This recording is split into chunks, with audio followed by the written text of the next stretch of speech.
Like we discussed last time, for a city to be a successful cycling city, you need to adopt the whole idea of test, learn from it, and then scale the idea.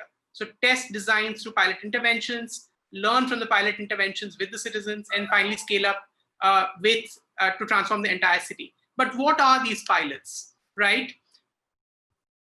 Like many of you did, make sure that you have a diverse team that includes citizens and CSOs in planning process, because as you will see, a lot of the work is actually in a collaborative manner of how you identify your pilots and how you implement the pilots.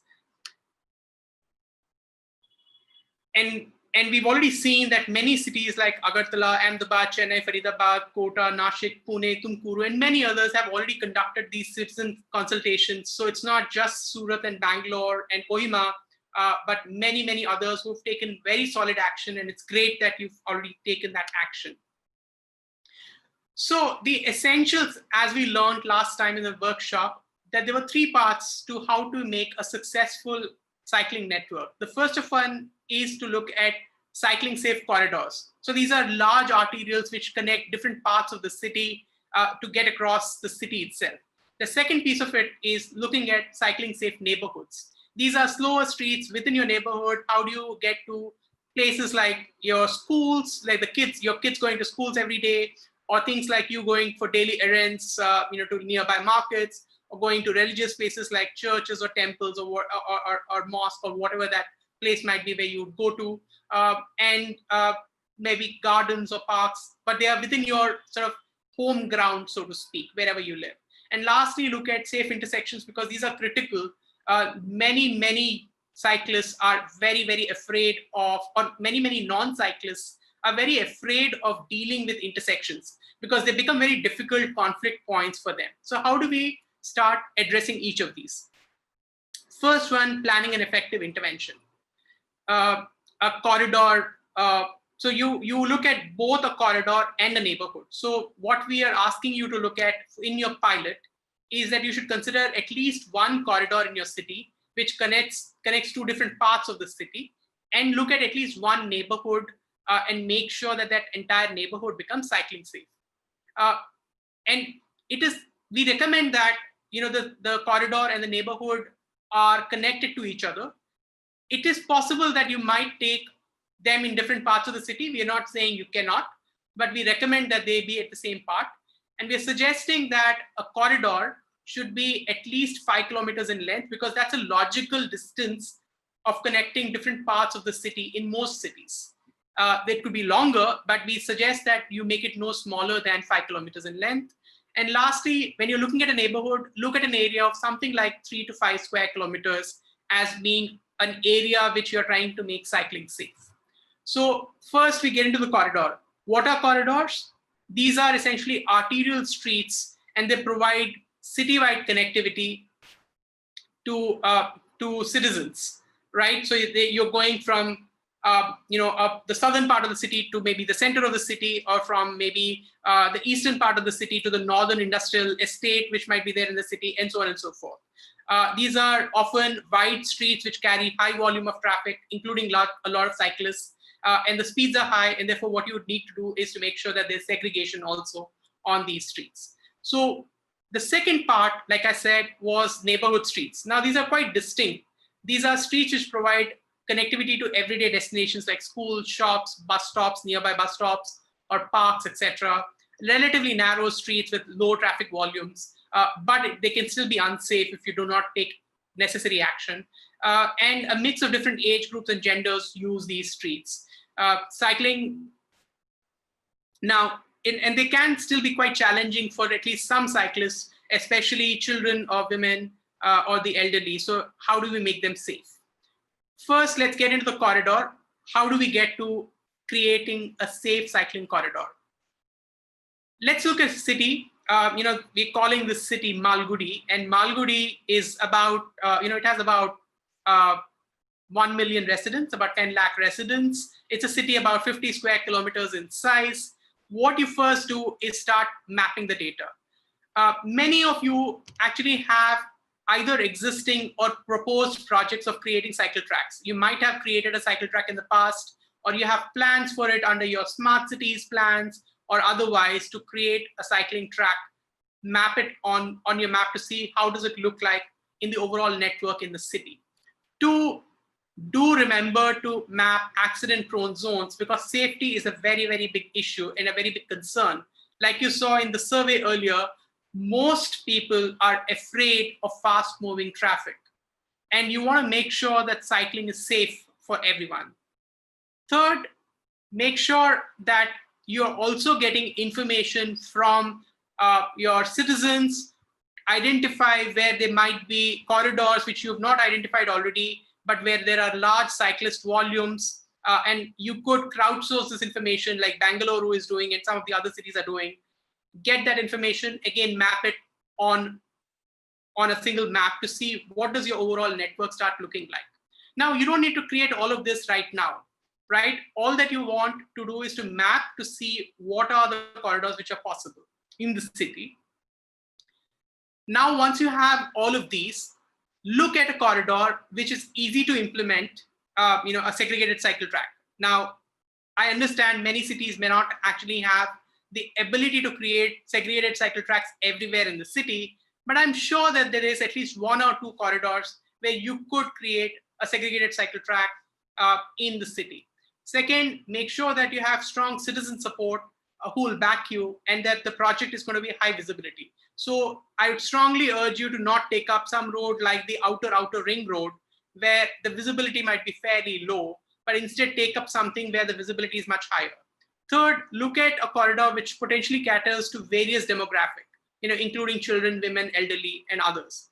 And in this case, we're saying that maybe that corridor is this one in the southeastern part of the city, right? So choose which corridor it might be in the city that you would like to implement. Now comes the most important part. We are asking you to do what we call a handlebar survey. We are asking you to go on a cycle ride a cycle ride that's together, the city officials, the traffic police, citizens, together going on a cycle ride at different times of the day as well, to find out what it is like to cycle on different sections of this corridor. How do you negotiate junctions? How difficult are junctions to cross? Which junctions are more difficult to cross than others? How do you cross streets if, for example, you're riding on one side of the road and you want to get to a shop or some destination which is on the other side of the road? Is it easy or difficult to cross the street? How is it to cycle at night? How difficult is it to cycle at night in the same location? So some places might be very easy to cycle in daytime, but not so easy at nighttime. So we will give you next week a detailed checklist for this audit, but get on your bicycles and do a handlebar survey. And just a second, sorry. And this is like what a handlebar survey report looks like. We will also give you some examples of what these surveys look like. Like I said, cycle as a team. It should be city officials, traffic police, citizens, cycling groups, everybody together who's going out. You're doing actually an audit on the ground on your bicycle to find out what it is like. Then the last step is come back, start mapping all this information that you found out together, and start looking at what potential solutions might you have for each of the concerns that you have. And now this applies as much to a cycle track that you might have created in the past, but you're trying to find out why is it that that cycle track that you created did not work. So you might find solutions to how to fix the problems and make your older cycling track functional, which was not previously functional. Or it might be a new corridor that you're planning to implement, or you've identified that corridor as one that's important in the city. Start looking at how to make sure that it actually works. Also look at interesting ideas like, what you'd want to do in this case is that you would want to map things like this. Like, you're checking whether certain sections are well shaded or not. If it's well shaded, it's very nice for cyclists. Also identify which sections might have poor road surfaces which need to be fixed. Are there junctions which are very large and hard to cross? Are there sections where there is significant parking encroachment? What are you going to do about it? And also look at Is it difficult? Is it dark and dead at night, which makes it very difficult to ride, especially for women and children? So identify these various kinds of issues which might be there. And then use tools like StreetMix. StreetMix is a very interesting tool where you can drag and drop various modules to see solutions for right-of-way for different rights-of-way. So for example, what you have might be a 24-meter road. So what can you do on a 24-meter road? Do you have a one-way, a two-way cycle track on one side of the street? Do you have cycle tracks on both sides of the street? You can start playing with various potential ideas to see what the solution might look like. We'll again send you a link to StreetMix. And if you have some questions, please reach out to us as to how you can use StreetMix easily. But it's a very, very easy tool for anybody to use. Now, what are safe cycle corridors? We will not get into the design details in this session because the primary focus for you over the next 3 weeks is to identify your corridors and identify the problems, the barriers to cycling on the key pilot corridor that you're choosing to implement as part of the challenge. But solutions are essentially you're looking at how do you create the cycling track? You know, what all elements do you need to look at to make sure that the cycle track is safe, is workable? Along with the cycle track, you need to make sure that your footpath is also functional, because if your footpath is not functional, your cycle track will become the footpath. Whatever you create in the name of a cycle track will become the footpath. Make sure that you are looking at intersections. Like if you look at this intersection, it's like a football ground. It's very hard for anybody to cross an intersection like this. So start looking at what kind of solutions that you can have on this intersection where you're making the site intersection compact.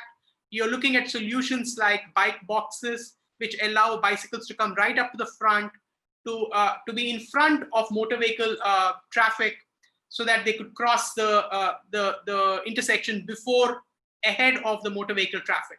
We'll again get into the design details in the next session. This is just to give you a sneak peek of what kind of design solutions you can have. That's part one, which was creating a safe cycling corridor. Now let's get into creating a safe cycling neighborhood, a cycling safe neighborhood. Now, there might be multiple neighborhoods that you'd like to pick up. You might have something in the north or the east or the west or the south or the center of the city. Again, the selection criteria is look for areas where you have strong citizen support and high visibility. Look at an area which has the potential to cater to wide demographic, and preferably a neighborhood which connects to your corridor also. So by that count, in this case, we are saying that maybe the southwestern, southeastern or southern neighborhood is the right neighborhood to choose on basis that criteria, the 3 criteria that we've just now suggested. Now, once you have this area, you've marked a broad circle around it, start identifying specifically the boundaries of your intervention area. So your intervention area now starts looking like this dark gray trapezium that you have, right? In this, start identifying key neighborhood level destinations. They might be bus or rail stops, they might be gardens or parks, things like schools, because a lot of kids live within close vicinity of their schools, so maybe they can cycle to schools. And make sure, and safe routes to school can be a very, very strong tool for you to adopt. And finally, look at local markets that you might go to quite frequently, and can people shift from using a motorized mode like their car or two-wheeler and shift instead to a cycle to reach those destinations. Now, once you've identified what your overall area is on the base map, that's what you've drawn out, right? All these areas. Conduct a handlebar survey again. So like I mentioned about a handlebar survey in the case of a corridor, you could do a handlebar survey in a neighborhood as well. You could choose multiple different paths to go between different origins and destinations. Like if you see on the picture on the right side, you see in the same area, there are multiple routes in the same neighborhood. You might be going from A to B, you might be going from your home to a market in the evening, or kids might be going to school in the morning and then midday coming back from school to home. Choose these different paths and go out on a cycle ride to identify again what I call pain points. Where is it that you face significant challenges in actually riding to your destination? Once you've done that, and again, we will give you a whole cycling experience audit checklist, which you can use for the process. You would now start mapping things like if there are additional destinations which you had not originally mapped on the map, or you might find that there are certain intersections which make it unsafe to cross to the other side of the street, or it's hard to cross to the other side of the street, or you might find that there are blind spots which become safety hazards in certain parts of the neighborhood. Or you might find that there was a local street which has now become a thoroughfare because it provides direct access for motor vehicles to cross through the neighborhood, making the neighborhood more difficult for cycling. So after you've mapped all of these, you can have various solutions. So you finally, after you've mapped, you start looking at what kind of solutions that you would have. What are these solutions? For example, if you look at this picture, you see that there is this road right there. If you can see my cursor, that can be a high-speed road within a neighborhood. So can you block off that with a series of bollards so that you do not allow any thoroughfare for motorized traffic, but your cyclists could still go through? So it still remains safe for cyclists, but difficult or impossible for motor vehicles to go through. So they will have to necessarily reroute or take a detour to go to their destination.